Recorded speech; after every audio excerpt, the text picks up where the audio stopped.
Fala, garotinhos e garotinhas, como é que vocês estão? Espero que muito bem e prontos para mais uma leitura da Palavra do Senhor.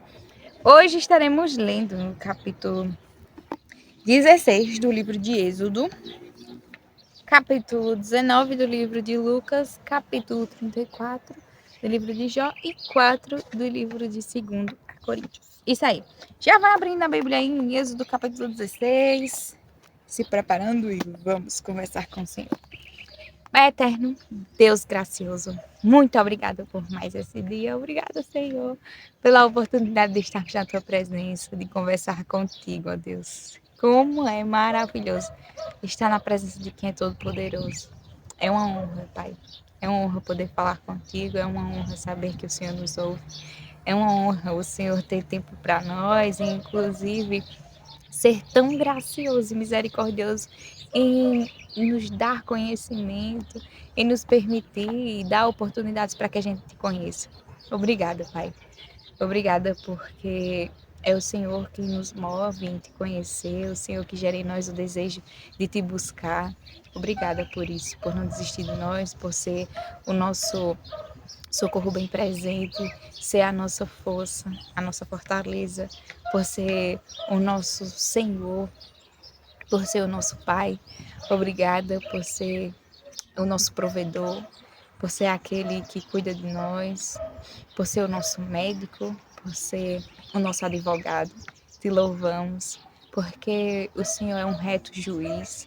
Te agradecemos pela tua benesse, pela tua santidade, porque é maravilhoso estar diante de quem é perfeito, de quem é santo, em quem não há corrupção. Oh Deus, como é bom confiar em quem é sincero, em quem é fiel e verdadeiro.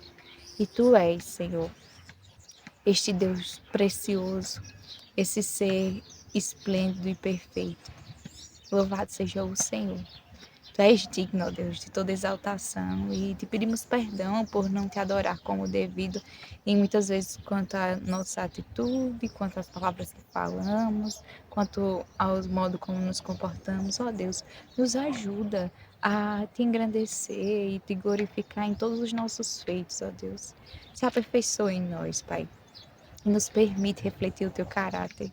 Ó Deus, te pedimos que hoje, mais uma vez, fale aos nossos corações. Que o Senhor nos permite estar atento e principalmente aqueles versículos específicos que o Senhor quer trabalhar com o nosso coração. Deus, nos ajuda a estarmos atentos. É assim que nós te oramos e te agradecemos. Em nome de Jesus. Amém. Capítulo 16 de Êxodo, que vai dizer o seguinte. Partiram de Elim, e toda a congregação dos filhos de Israel veio para o deserto de Sim, que está entre Elim e Sinai. Aos 15 dias do segundo mês, depois que saíram da terra do Egito, toda a congregação dos filhos de Israel murmurou contra Moisés e Arão no deserto. Os filhos de Israel disseram a Moisés e Arão: Quem nos dera tivéssemos morrido pela mão do Senhor na terra do Egito, quando estávamos sentados junto às panelas de carne e comíamos pão à vontade. Pois vocês nos trouxeram a este deserto a fim de matarem de fome toda essa multidão. Então o Senhor disse a Moisés: Eis que farei chover do céu pão para vocês, e o povo sairá e recolherá diariamente a porção para cada dia. Eu os porei à prova para ver se andam na minha lei ou não. No sexto dia prepararão o que recolherem, e será o dobro do que recolhem nos outros dias. Então Moisés e Arão disseram a todos os filhos de Israel: Hoje à tarde vocês saberão que foi o Senhor quem os tirou da terra do Egito. E pela manhã vocês verão a glória do Senhor, porque ele ouviu as murmurações de vocês contra o Senhor. Pois quem somos nós para que vocês fiquem murmurando contra nós? Moisés continuou: Isso acontecerá quando o Senhor à tarde lhes der carne para comer e pela manhã pão à vontade. Porque o Senhor ouviu as murmurações com que vocês se queixam contra ele. Pois quem somos nós? Vocês não estão murmurando contra nós, mas contra o Senhor. Então Moisés disse a Arão: Diga a toda a congregação dos filhos de Israel: Cheguem-se à presença do Senhor, pois ele ouviu as murmurações de vocês. Enquanto Arão falava a toda a congregação dos filhos de Israel, olharam para o deserto e eis que a glória do Senhor apareceu na nuvem.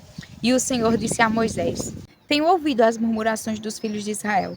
Diga-lhes: ao crepúsculo da tarde vocês comerão carne, e pela manhã vocês comerão pão à vontade, e saberão que eu sou o Senhor, seu Deus. À tarde apareceram codornizes e cobriram o arraial. Pela manhã havia orvalho ao redor do arraial. E quando o orvalho que havia caído se evaporou na superfície do deserto, restava uma coisa fina e semelhante a escamas, fina como a geada sobre a terra. Quando os filhos de Israel viram aquilo, perguntaram uns aos outros: que é isso? Pois não sabiam o que era. Moisés respondeu: isso é o pão que o Senhor dá a vocês para comerem. Isto é o que o Senhor ordenou, que cada um recolha o que se consegue comer, 2 litros por cabeça, segundo o número de pessoas. Cada um pegará para todos o que vivem em sua tenda. Assim os fizeram os filhos de Israel. E recolheram uns mais, outros menos, conforme a medida fixada. E não sobrava para quem havia recolhido muito, nem faltava para quem havia recolhido pouco, pois cada um recolhia o quanto conseguia comer. Então Moisés disse: ninguém deixe nada para a manhã seguinte. Eles, porém, não deram ouvidos a Moisés, e alguns deixaram do manar para a manhã seguinte, mas deu bichos e cheirava mal. E Moisés se indignou contra eles. Colhiam-no, pois manhã após manhã, cada um quanto conseguia comer, porque vindo o calor do sol o maná se derretia. No sexto dia, colheram alimento em dobro, 4 litros para cada um. E os principais da congregação vieram e contaram isso a Moisés. Ele respondeu: isso é o que diz o Senhor. Amanhã é repouso, o santo sábado dedicado ao Senhor. O que vocês quiserem assar no forno, assem, e o que quiserem cozinhar em água, cozinhem. E tudo o que sobrar, separe, guardando para a manhã seguinte. E guardaram até a manhã seguinte, como Moisés havia ordenado, e não cheirou mal, nem deu bichos. Então Moisés disse: comam isto hoje, pois hoje é o sábado dedicado ao Senhor. Hoje vocês não encontrarão nada no campo. 6 dias vocês o recolherão, mas o sétimo dia é o sábado. Nele não haverá nada a recolher. No sétimo dia, algumas pessoas saíram para o recolher, porém não o acharam. Então o Senhor disse a Moisés: até quando vocês se recusarão a guardar os meus mandamentos e as minhas leis? Vejam, o Senhor deu a vocês o sábado, por isso, ele, no sexto dia, lhes dá alimento para 2 dias. Cada um fica onde está, ninguém saia do seu lugar no sétimo dia. Assim o povo descansou no sétimo dia. A casa de Israel deu àquele alimento o nome de maná. Ele era como semente de coentro, branco, e o gosto de bolo de mel. Moisés disse: esta é a palavra que o Senhor ordenou. Dele você pegará 2 litros e guardará para as futuras gerações, para que vejam o pão com que eu os sustentei no deserto, quando os tirei do Egito. Então Moisés disse a Arão: pegue um vaso, ponha nele 2 litros de maná e coloque-o diante do Senhor, para que seja guardado para as futuras gerações. Como o Senhor havia ordenado a Moisés, assim Arão o colocou diante da arca do testemunho para o guardar. E os filhos de Israel comeram maná durante 40 anos, até que entraram em terra habitada. Comeram maná até que chegaram aos limites da terra de Canaã. A porção de maná para cada pessoa era 1/10 da medida padrão, que tinha 20 litros. Capítulo 19 do livro de Lucas.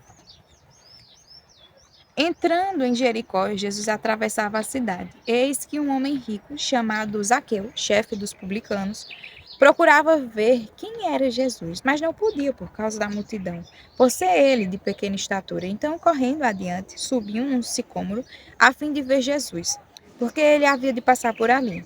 Quando Jesus chegou àquele lugar, olhando para cima, disse: Zaqueu, desça depressa, porque hoje preciso ficar na sua casa. Zaqueu desceu depressa e o recebeu com alegria. Todos os que viram isto murmuravam, dizendo que Jesus tinha se hospedado com um homem pecador. Zaqueu, por sua vez, se levantou e disse ao Senhor: Senhor, vou dar a metade dos meus bens aos pobres. E se roubei alguma coisa de alguém, vou restituir 4 vezes mais. Então Jesus lhe disse: hoje houve salvação nesta casa, pois também este é filho de Abraão, porque o Filho do Homem veio buscar e salvar o perdido. Ouvindo eles estas coisas, Jesus contou uma parábola, visto estar perto de Jerusalém, e lhes parecer que o reino de Deus havia de manifestar-se imediatamente. Por isso Jesus disse: certo homem nobre partiu para uma terra distante a fim de tomar posse de um reino e voltar. Chamou 10 de seus servos, confiou-lhes 10 minas e disse-lhes: negociem até que eu volte. Mas os seus concidadãos o odiavam e enviaram após ele uma embaixada dizendo: não queremos que este reine sobre nós. Quando ele voltou, depois de ter tomado posse do reino, mandou chamar os servos a quem tinha dado dinheiro a fim de saber quanto tinham conseguido ganhar em seus negócios. O primeiro se apresentou e disse: Senhor, a sua mina rendeu 10. O Senhor lhe disse: muito bem, servo bom. E porque você foi fiel no pouco, terá autoridade sobre 10 cidades. O segundo servo veio e disse: Senhor, a minha mina rendeu 5. A este o Senhor disse: Você terá autoridade sobre 5 cidades. Então veio outro servo dizendo: Senhor, aqui está a sua mina, que eu guardei embrulhada num lenço, porque tive medo do Senhor, que é um homem rigoroso. O Senhor retira o que não depositou e colhe o que não semeou. Mas o Senhor respondeu: servo mau, eu o julgarei usando as suas próprias palavras. Você sabia que eu sou homem rigoroso, que retiro o que não depositei e colho o que não semeei? Por que você não pôs meu dinheiro no banco? E então, na minha vinda, eu receberia com juros. E disse aos que estavam ali: tirem dele a mina e deem ao que tem as 10. Eles ponderaram: Senhor, ele já tem 10.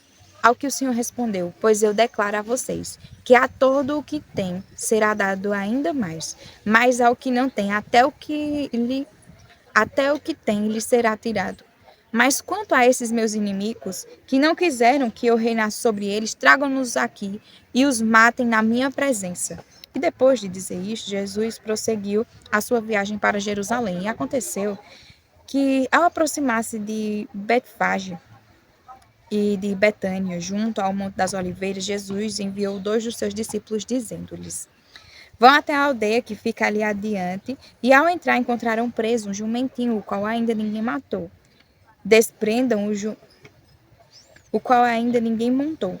Desprendam o jumentinho e tragam aqui. Se alguém perguntar: por que o estão desprendendo? Respondam assim: porque o Senhor precisa dele. E indo, os que foram mandados acharam tudo conforme Jesus lhe tinha dito. Quando eles estavam soltando o jumentinho, os donos do animal disseram: por que estão desprendendo o jumentinho? Eles responderam: porque o Senhor precisa dele. Então trouxeram o jumentinho até Jesus e, pondo as suas capas sobre o animal, ajudaram Jesus a montar. À medida que Jesus avançava, as pessoas estendiam as suas capas no caminho. E quando Jesus se aproximava da descida do Monte das Oliveiras, toda a multidão dos discípulos começou com muita alegria a louvar a Deus em alta voz por todos os milagres que tinha visto. Diziam: bendito é o Rei que vem em nome do Senhor. Paz no céu e glória nas maiores alturas. Alguns dos fariseus lhe disseram em meio à multidão: Mestre, repreenda os seus discípulos. Mas Jesus respondeu: eu afirmo a vocês que, se eles se calarem, as próprias pedras clamarão. Quando Jesus ia chegando a Jerusalém, vendo a cidade, chorou por ela, dizendo: ah, se você soubesse ainda hoje o que é preciso para conseguir a paz. Mas isso está agora oculto aos seus olhos, pois virão dias em que os seus inimigos cercarão você de trincheiras e apertarão o cerco por todos os lados, e vão arrasar você e matar todos os seus moradores. Não deixarão pedra sobre pedra, porque você não reconheceu o tempo em que Deus veio visitá-lo. Depois, entrando no templo, Jesus começou a expulsar os que ali vendiam, dizendo-lhes: está escrito, a minha casa será casa de oração, mas vocês fizeram dela um covil de salteadores. Diariamente, Jesus ensinava no templo, os principais sacerdotes, os escribas e os maiorais do povo procuravam tirar-lhe a vida, mas não achavam uma forma de fazer isso porque todo o povo, ao ouvi-lo, era cativo por ele. Capítulo 34 do livro de Jó. Eliú disse mais: vocês que são sábios, ouçam as minhas palavras. Vocês que são instruídos, escutem o que vou dizer. Porque o ouvido avalia as palavras, assim como o paladar prova a comida. Escolhamos para nós o que é direito, conheçamos entre nós o que é bom. Porque Jó disse, sou justo e Deus tirou o meu direito. Apesar do meu direito, sou considerado mentiroso, a minha ferida é incurável, embora eu não tenha cometido nenhum pecado. Será que existe outro homem semelhante a Jó, que bebe a zombaria como se fosse água? Ele segue o caminho dos que praticam a iniquidade e anda com homens perversos, pois disse, de nada adianta ao homem ter o seu prazer em Deus. Por isso, vocês que têm entendimento, me escutem. Longe de Deus, o praticar ele a maldade, e longe do Todo-Poderoso cometer injustiça. Pois Deus retribui ao homem segundo as suas obras, e paga a cada um conforme o seu caminho. Na verdade, Deus não pratica o mal. O Todo-Poderoso não perverte o direito. Quem lhe entregou o governo da terra? Quem lhe confiou o universo? Se Deus pensasse apenas em si mesmo e fizesse voltar para si o seu espírito e o seu sopro, toda a humanidade morreria ao mesmo tempo e o homem voltaria para o pó. Portanto, se você tem entendimento, escute isto. Dê ouvidos ao som das minhas palavras. Se Deus odiasse o direito, será que poderia governar? E será que você quer condenar aquele que é justo e poderoso? Será que alguém diria a um rei, você não vale nada? Ou diria aos príncipes, seus perversos? Quanto menos dirá isso aquele que não privilegia os príncipes e que não favorece o rico em prejuízo do pobre, porque todos são obra de suas mãos. De repente morrem, no meio da noite as pessoas são abaladas e passam, e os poderosos são levados por uma força invisível. Os olhos de Deus estão sobre os caminhos do homem e veem todos os seus passos. Não há trevas nem sombra profunda o bastante onde os que praticam a iniquidade possam se esconder. Pois Deus não precisa observar o homem por muito tempo antes de o fazer comparecer em juízo diante dele. Deus arrasa os poderosos sem os inquirir e põe outros em seu lugar. Porque ele conhece as obras deles. De noite os transforma e eles são esmagados. De noite os transtorna e eles são esmagados. Ele os castiga como se fossem ímpios à vista de todos, porque se afastaram de Deus e não quiseram compreender nenhum de seus caminhos. E assim fizeram com que o grito dos pobres subisse até Deus. E este ouviu o lamento dos aflitos. Se ele se calar, quem o condenará? Se encobrir o rosto, quem poderá vê-lo? Mas ele está acima dos povos e das pessoas, para que o ímpio não reine, e não haja quem iluda o povo. Se alguém se dirigir a Deus dizendo, sofri, não vou pecar mais. Ensina-me o que não consigo ver e cometi injustiça, jamais voltarei a praticá-la. Será que Deus deve recompensá-lo segundo o que você quer ou não quer? Será que ele deve dizer, escolha você e não eu? Diga o que você sabe, fale. Os homens que têm entendimento me responderão, o sábio que me ouve dirá, Jó falou sem conhecimento, e nas palavras dele não há sabedoria. Quem dera Jó fosse provado até o fim, porque ele respondeu como um homem iníquo, pois ao seu pecado acrescenta rebelião. Entre nós, em tom de zombaria, bate palmas e multiplica as suas palavras contra Deus. Capítulo 4 do livro de 1 Coríntios. Mentira, 2 Coríntios. Que diz, por isso, tendo este ministério, segundo a misericórdia que nos foi dada, não desanimamos. Pelo contrário, rejeitamos as coisas ocultas que trazem vergonha, não agindo com astúcia, nem adulterando a palavra de Deus. E assim, pela manifestação da verdade, nos recomendamos a consciência de todos na presença de Deus. Mas se o nosso evangelho ainda está encoberto, é para os que se perdem que está encoberto, nos quais o Deus deste mundo cegou o entendimento dos descrentes. O Deus está com D minúsculo, então no caso o diabo, né? O Deus deste mundo cegou o entendimento dos descrentes, para que não lhes resplandeça a luz do evangelho da glória de Cristo, o qual é a imagem de Deus. Deus com D maiúsculo. Porque não pregamos a nós mesmos, mas a Jesus Cristo, nosso Senhor, e a nós mesmos como servos de vocês, por causa de Jesus. Porque Deus, que disse, das trevas resplandeça a luz, Ele mesmo resplandeceu em nosso coração para a iluminação do conhecimento da glória de Deus na face de Jesus Cristo. Temos, porém, este tesouro em vasos de barro, para que se veja que a excelência do poder provém de Deus, não de nós. O vaso de barro, no caso, é a gente, né? E a excelência do poder é de Deus. Em tudo somos atribulados, porém não angustiados. Ficamos perplexos, porém não desanimados. Somos perseguidos, porém não abandonados. Somos derrubados, porém não destruídos. Levamos sempre no corpo o morrer de Jesus, para que também a vida dele se manifeste em nosso corpo. Porque nós, que vivemos, somos sempre entregues à morte por causa de Jesus, para que também a vida de Jesus se manifeste em nossa carne mortal. De modo que em nós opera a morte, em vocês a vida. Tendo, porém, o mesmo espírito de fé, como está escrito, eu criei, por isso falei. Também nós cremos e por isso também falamos, sabendo que aquele que ressuscitou o Senhor Jesus também nos ressuscitará com Jesus e nos apresentará juntamente com vocês. Porque tudo isso é para o bem de vocês, para que a graça, multiplicando-se, torne abundantes as ações de graças por meio de muitos para a glória de Deus.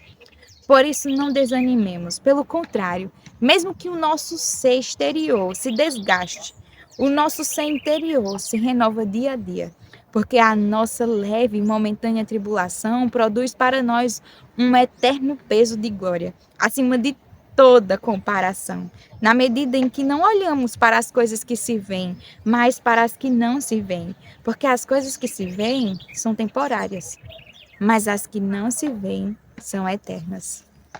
Amém. Até amanhã para mais uma leitura da palavra do Senhor. Fica com Deus.